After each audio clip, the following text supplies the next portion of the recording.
Hello and welcome to another episode of Brand Retro. Today on the podcast, I'm doing a slight pivot. I want to talk about some things that we typically see in the industry, and the reason why it's top of mind today is because it just happened to me within the last couple hours.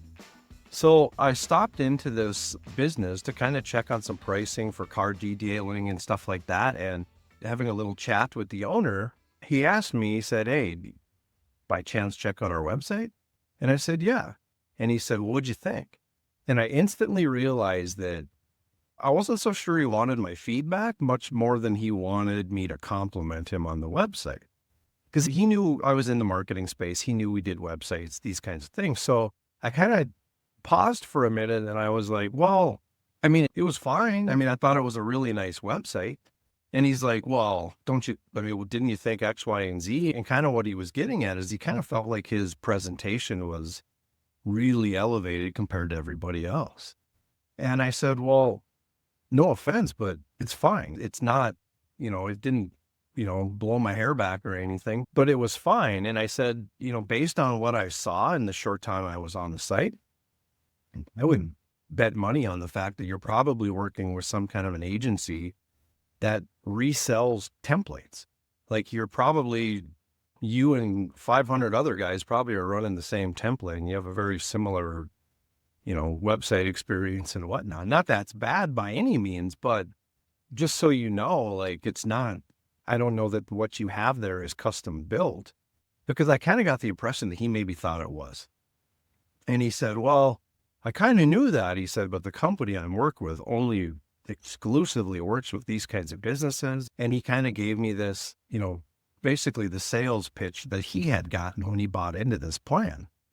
The conversation continued to evolve. And I guess what I think is a bummer for these guys is they don't know any better. And they also get bought into a plan that seems cheap, seems easy. And then these types of agencies, they just get them over time. They get them to rebuild the site more frequently, or the support on the site maybe isn't as good. These kinds of things happen. And for this guy, I mean, he just started asking me questions and I figured, what the hell, I'll start answering them. So we continued the conversation and he asked more questions. He's like, well, what did you see here? What did you see there? What things should I be thinking about? And I said, well, dude, I have no idea. I mean, I wasn't involved in your negotiations. I'm not obviously your marketing person. I don't know what you're doing or not doing, but if you're putting that much weight on your website, I would definitely be looking into SEO and how search is now being used on AI.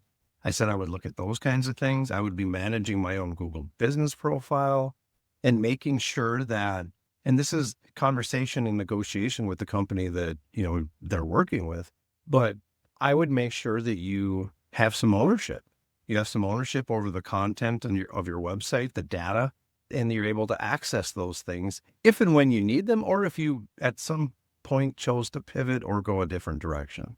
And we see this a lot in the industry where whether it's an agency or a standalone web developer, they'll niche themselves out to an industry like dentistry or chiropractic or whatever. And what they're doing is they're reselling the same design over and over again. And they're selling it at a cheap rate. They're making it quick. They're making it easy, which to some degree is a deal for these guys to get started. But the part they don't realize, or the part they're not communicated through, is that it's limiting.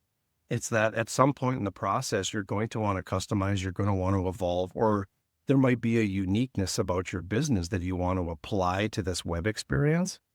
And you're not going to be able to do it because that's not their model. Their model is to step and repeat and to sell it multiple times, not to customize it for you.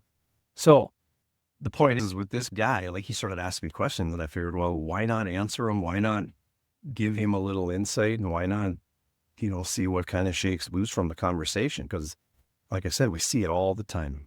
The other thing that stood out to me with this business is, and he had said, they're within their first 2 years of business, but the other thing that stood out to me with this guy's stuff is it looked great. He was coming out of the gate hot. Like his facility, like I said, was awesome. His branding seemed to be pretty tight. He had, they were kind of doing all the right things. But I think there's two things the guy needs to think about. One is, how is his brand and his company going to evolve when you get to that 5-year mark, that 6-year mark, that 7-year mark? Like, I say this a lot with my customers, even my team, is that everybody comes out of the gate hot. It's what you do after that 3, 4, 5 year mark that matters. And the other thing is now that he has created this brand and this level for himself, and I'll be honest, in this area, like I've checked around at other car detailing, like competition type things as to who would compete with this guy's company. There's not a ton. And most of them I would say are working out of their back garage. They're working a lot more modestly where this guy's got the whole storefront. And I think he is attracting a higher value customer because of it and whatnot. But when these other guys figure it out, or when the one or two guys decide, hey, I'm gonna step it up like he did, that's gonna be when the competition truly shows up. That's when his differentiators and who he is and why he's different is actually gonna matter. Right now, like he's just kicking everybody's ass because he looks that much better than everybody else. Give it a few years or give these other guys time to catch up and it's going to get competitive. And again, that is why I'd start digging into all the things you're taking for granted right now because you don't feel like you need them.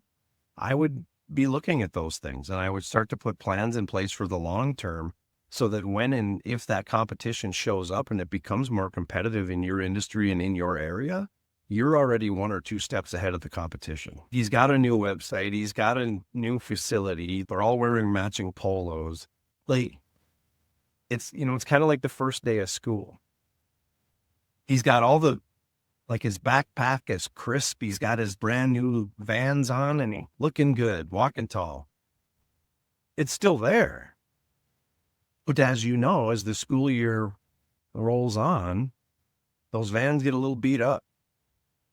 The backpack will put foreign. Things are going to happen. And if you're not prepared or kind of willing or, I don't know, positioned to weather those storms or to adjust for those things, it's going to be like this pivotal moment for him to be like, well, what changed? What's not working? What happened? Because right now he's just experiencing a lot of success because of he came out of the gate strong. And the guy did tell me he'd been doing it for years, but the leveling up, so to speak, when he introduced a storefront, a brand, a system, a process, and kind of elevated his own game, that's when things took off. So where do we go from here? I have no idea. This just happened to be a casual conversation with a guy like I said, I stopped to get some quotes and some prices on some other things, and this conversation just kind of developed. But if this guy was to reach out to me, if he was to hear this podcast, if he was to ask questions above and beyond the conversation we just had, I would just have to be honest with him. I'd have to do some research on, what aspects of his brand are working or not working and really start to develop a plan that's uniquely fit for him. I think, based off the conversation I had with this guy, I think the thing that he has going in his favor right now is the fact that business is good. He doesn't know what he doesn't know. Business is good. And his assumption then is, well, everything must be working. And he pretty much told me that. Kind of in a braggadocious way, he told me, we've never spent money on paid ads. We've never spent money on advertising. We never spent. And I'm like, you're lucky, man, because I'm not saying that everybody has to do that, but if you're one of those people who can survive on word of mouth and referral and you're just doing that good of work, I think that's fantastic. And you should absolutely ride that train as long as you can. However, I would always plan for a rainy day. I would always, try to get some kind of a pipeline going, try to get some awareness going, and try to develop a plan B for his business. One of the things that stood out about this business to me, and like I said, it's a car detailing company. He's got a beautiful facility. Like there's a lot of things that are attractive about this guy's business. But one of the things he said flat out was, living where we live, yeah, it's going to dry up in the winter. And we just have come to accept that. And my challenge, in those scenarios is, well, why do you want to accept it? Like, I'm not saying it's always going to be as busy as, say summer or your peak seasons, but at the same time, you want to control the basement. You want to make sure that your basement, your foundation is controlled. And hopefully you can level that up from time to time.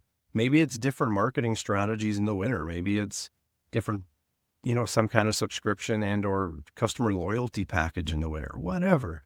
But my point is that it kind of something we'd seen before is the customer had just kind of reserved himself to, well, that's just the way it is in the winter. And, that can be a death spiral at times.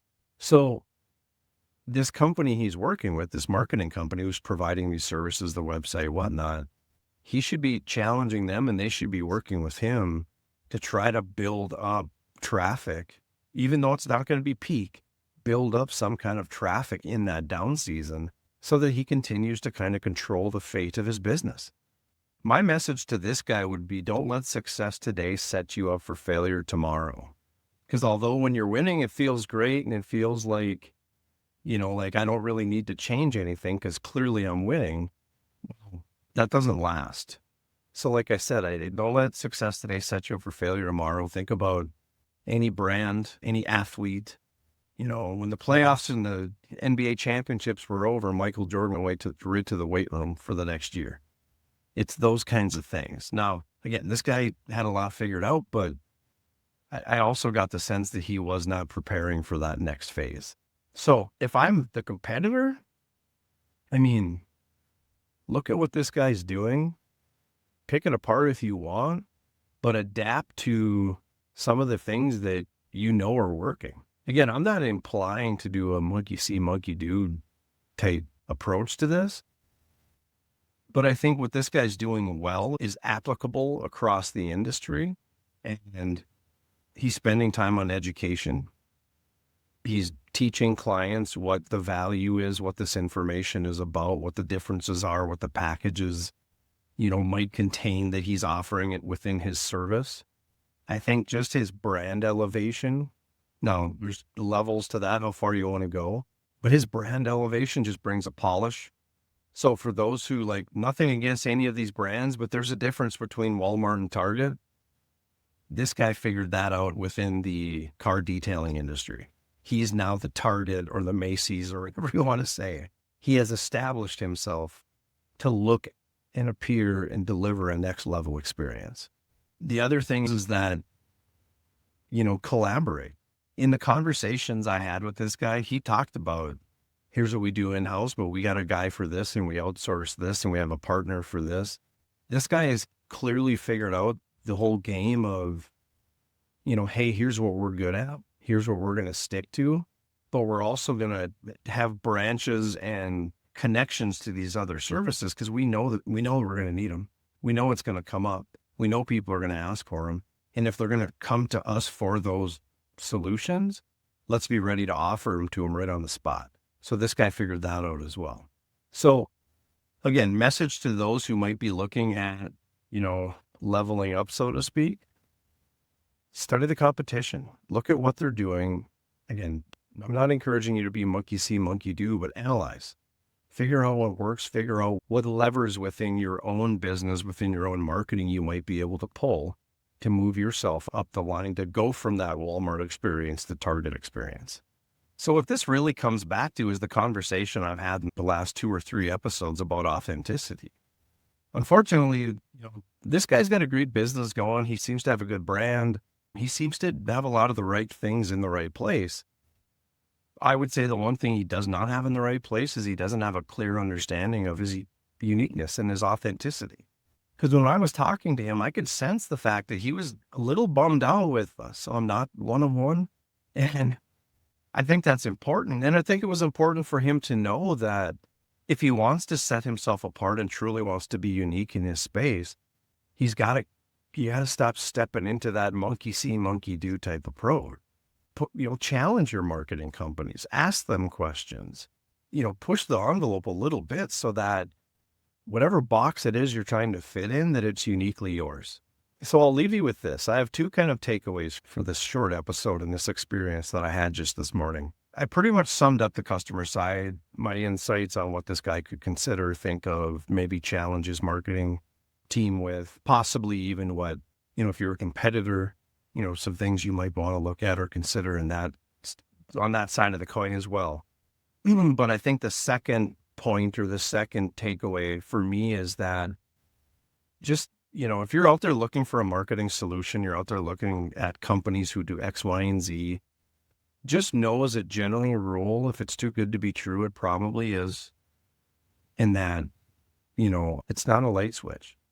A lot of people want to take the elevator or the escalator to the top. Very few people want to take the stairs. And again, there are ways to fast track and there are ways to keep it simple. And there are ways where, sometimes you just get lucky. But I think buying into solutions that offer short-term results are not necessarily what everybody wants. They get sucked into it. And I see, like I said, we see it all the time. And I'm not faulting those agencies for doing it because that's what they do. But I am faulting them for not educating the clients on perhaps the pitfalls of what this short-term solution might do for them down the road. Because sooner or later, even in this scenario that I'm talking about, sooner or later, this guy's going to have to adjust and pony up, and he's going to want to move beyond where he's at, and he's going to face challenges. And yes, that's common in marketing. It's common in business, but I'd rather be aware of it going in than being surprised with it later. And again, who knows where this guy's business is at in 5 years? Maybe he can't afford to do it in 5 years. If he had known it was coming, different story. So that's what I'll leave you with is buyer beware. Have conversations with your marketing people, have conversations with people you trust, kick some tires and make sure that, you're getting what you want and you're stepping into a solution that not only gets you what you need today, but it outfits you for the long term.